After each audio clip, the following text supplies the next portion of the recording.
Welcome to this show. Segment of the show, Calm Down with James Eade.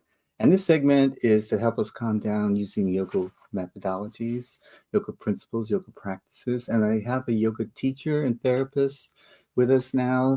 Yudhishthira, would you join us? Thank you. There you are. Here Uh, I am.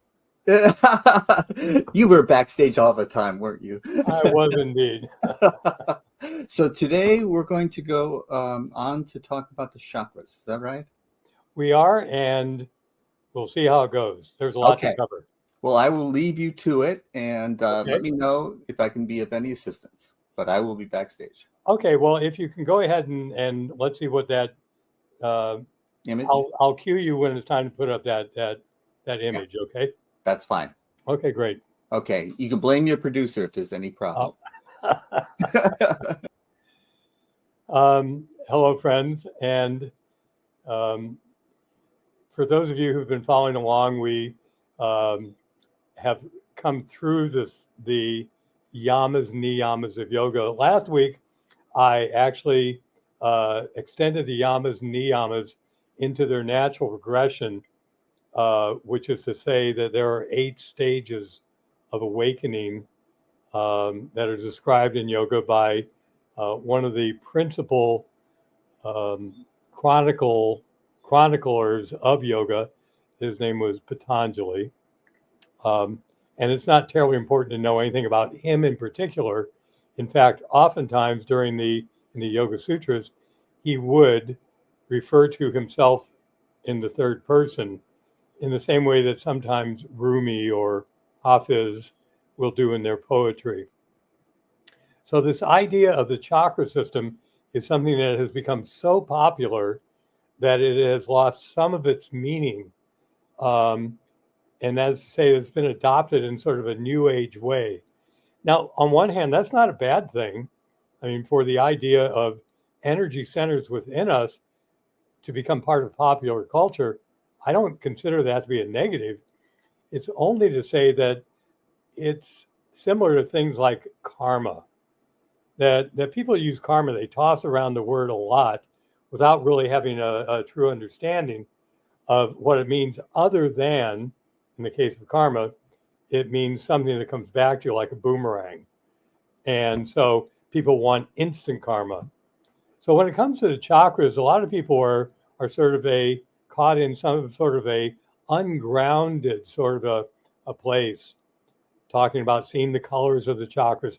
Again, not a bad thing. Only to say that there's a depth of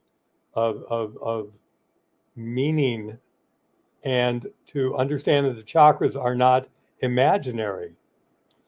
In order to actually begin with talking about the chakras, we need to think about, first of all, karma and reincarnation, because in the bigger picture of karma and reincarnation, there is this recycling of the essence of who you are or I am through many lifetimes, and never completely remembering previous lifetimes, but having hints of them that come to us. And those hints tend to come to us as coming from one of these energy centers, the chakras, or another.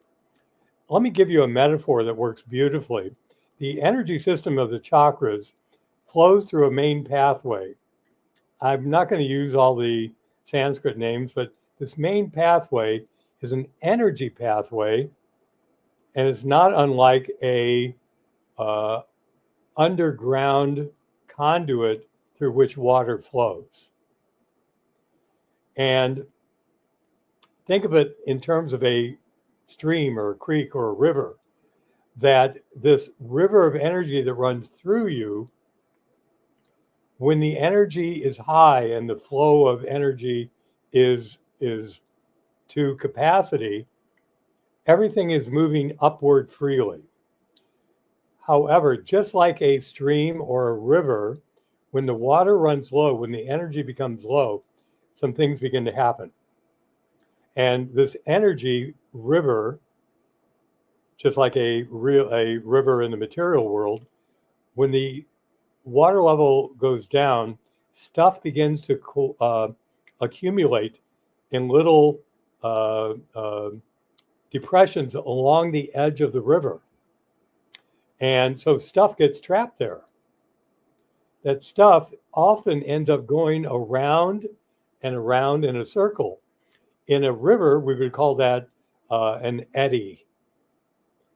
But in the chakras, we call it a vritti, V-R-I-T-T-I. It's just a little spinning whirlpool where energy is trapped. Now, in the energy system of the chakras is not sticks and leaves and other debris that accumulate and go round and round. But just like that eddy in a river, when the river rises and the energy begins to flow, that debris gets washed away. And what was trapped there becomes able to move along and expand into the ocean. All these are really excellent metaphors for the energy system of the chakras. Now, the energy system of the chakras itself, usually we count them as 7 in total. I'm going to give you a slightly different view of that, and I'll explain it why in just a moment. So at this point, I want to ask Jim to please go ahead and put up that image if you can. There you go. And can I move to the side? I think I can. There we go. Everything's backwards here, so there we go. All right, so that's enough that I can begin to talk to you a little bit about what you're seeing on the screen. So the chakra system is one that goes from the base of the spine to the crown of the head. Now, the picture that Jim has put up there only contains a tiny little bit of information, but it's enough to get us started. And so it's helpful to know that each of these energy centers has a reference that we can make to the physical spine. Here's the problem with doing that. We oftentimes think of the material spine as being the reality, and the energy system is sort of an extension of that. And it's exactly the reverse. It's completely turned around. The physical spine manifests itself from the energy pattern. Everybody knows that this works in daily life. I think it's worthwhile to note that for all of us who are viewing this right now, that there is not a thorough knowledge for most of us about how this is happening. How is my image? How is my voice? How is this show being brought to you on a computer or a cell phone? All these things involve technologies that are non-physical realities. They all come down to a movement of energy in predictable patterns that end up resulting in things that our senses can actually perceive. So in working with the system of the chakras, it's helpful to understand that it's not really that big of a stretch to realize that these chakras are a non-physical reality, but they are more permanent, more long-lasting than the physical form that we presently are in. So karma and reincarnation means that as we move from lifetime to lifetime, we keep accumulating karma, which lodge in different chakras like seeds or, again, vrittis, that in another incarnation, given the right circumstance, those seeds will sprout and give us the opportunity to either master or overcome that thing that has been carried over. And you can look at it as something either positive, like, hey, things went so well in this lifetime that, I expect everything's going to go great from here on out. And so then that next lifetime, you might have that seed of success sprout only to find that nothing works out, because that's what you need. The end result of all karma is not positive or negative, it's neutral. The nature of karma is that everything balances out. So when we begin working our way up through the chakras, it's helpful to recognize that they have a quality that is always going to become more expansive as you work your way up. And as you begin at the very first quality, or first chakra rather, and here you'll see that they have words that are in Sanskrit. And then they have a red label next to them that has that quality that relates to that chakra. And then below each one, you'll see that it relates to or is oriented to the physical spine. So the Muladhara chakra is sometimes called the root or earth chakra. It is located relative to the coccyx. If you want right now, and I'm looking at my clock to make sure I don't run too much over, if you squeeze the pelvic floor and anus, close your eyes, and then relax those muscles, the center of where the tension was is going to be the location of that root chakra. So the first chakra is related to the earth element. It's solid, it's grounded in the physical body. It relates to the legs and feet. The Swadhisthana chakra, this next one up, is relative to the sacral region, and its element is water. I'm not going to ask you to squeeze the muscles around each of these. Maybe we will do that in the future. It's helpful. But water is much more changeable in its nature. The second chakra has a lot to do with those things that are deeply sensual. And I don't mean that simply in terms of sex, but it does apply to that. But the quality of this chakra is that of fluidity. Creativity is very much originates, that is channeled through this. People with relationship issues that come up over and over again in a lifetime will want to look at this particular chakra and begin to learn how to work with it and to free up the energy that's in it. The third chakra up is behind the navel, behind the abdominal organs, and in front of the lumbar spine. And the element there is fire. The quality of this not only is fire, but also of fiery self-control.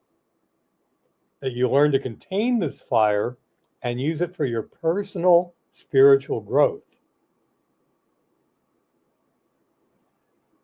I hope it is becoming clear that the qualities, the positive qualities of each of these is an additive quality. It's you add it to the one above it, and they become a single flow that is of increasing power and also increasingly potentially expansive.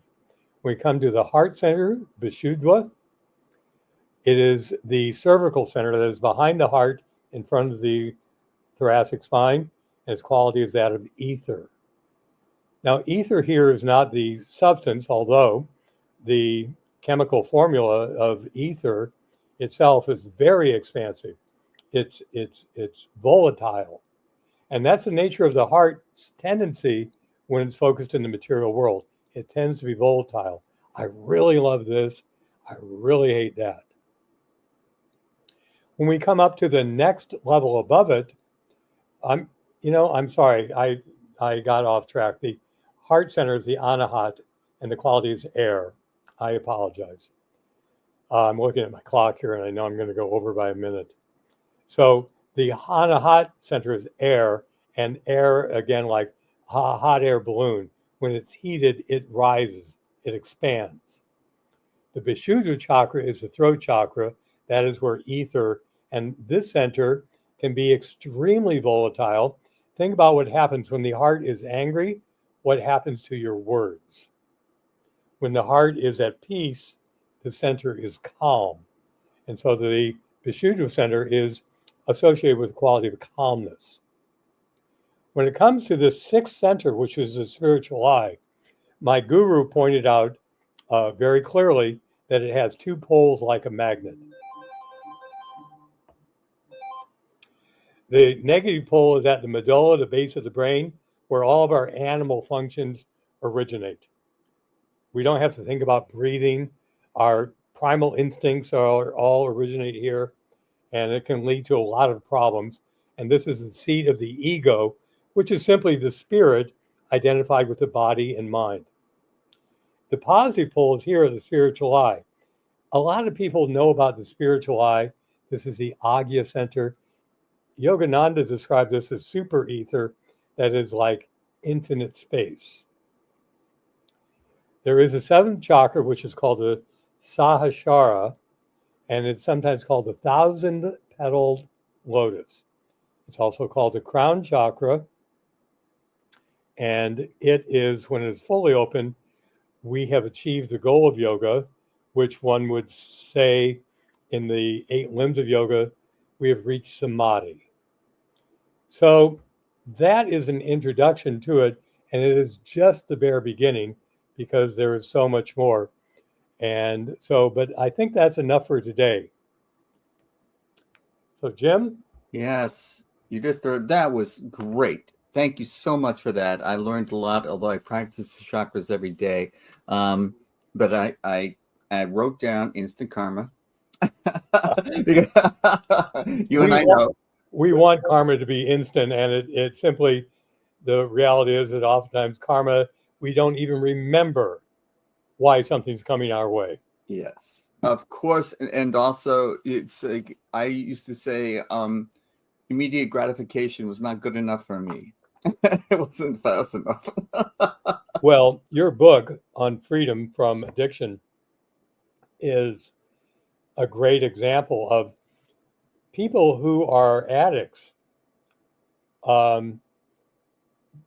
They look at all kinds of things, their childhood, the relationship with their mother and father, the models they had. And I'm not saying those aren't important, but those are also part of the karma. And the bigger karma is for them to recognize that the addiction that they are experiencing has great implications for future lifetimes.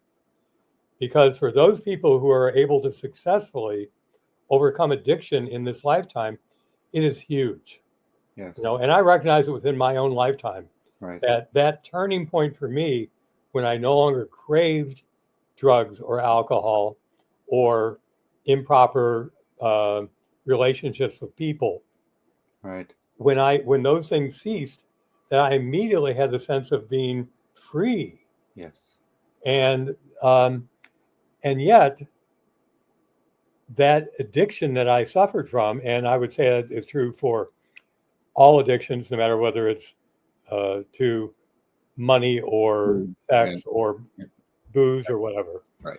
That all addictions have their origins in previous lifetimes. And the Eade that you were talking about, something stuck. Yeah. Yeah. And those are simply like really big eddies where a lot of stuff is trapped. And so it takes a lot of energy, and some of it is also willpower to begin to increase that flow of energy.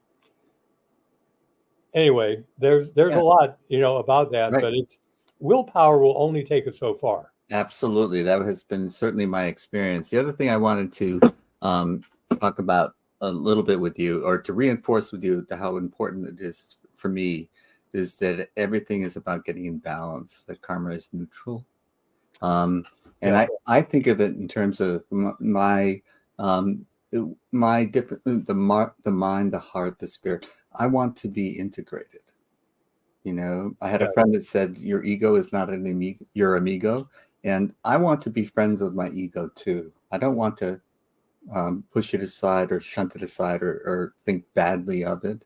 My ego can get me in trouble, certainly. But if I can be friends with it, then it's going to help me, just as my heart. If I can, and I loved the way if your heart is angry, then your words fail you. Yeah, it's so that's the integration. So if you can be calm, then you can say.